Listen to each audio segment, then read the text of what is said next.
Alright folks, so we have this like weird thing that I made last video, and I want to show you how to prepare it for the vinyl cutter. Now, when I want this to get cut out as a vinyl decal, I only want the vinyl cutter to follow these blue outlines, okay?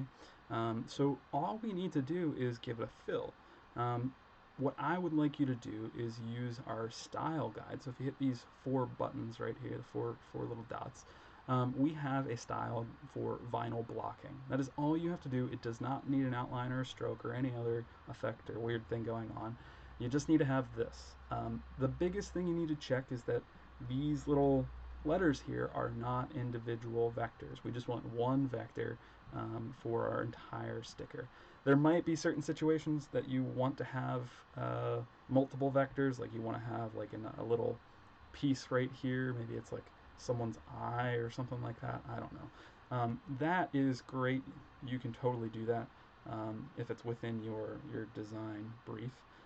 But you definitely want to make sure that anything that's complex like this, it's not multiple parts, because say if I can see the blue line connecting this circle to this circle, the vinyl cutter will follow that.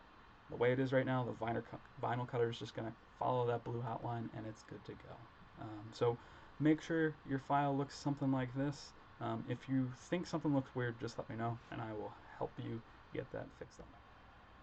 One little note that I forgot to add, when you're ready to actually export it, click on the files that you want to export or group them together if you have multiple. So if you remember I had something right here that was set for vinyl block, you can select them, you can hit Command G and group them, and then you want to export them as an SVG. And then that is something that you can take to Illustrator and set up to Vinyl Cut.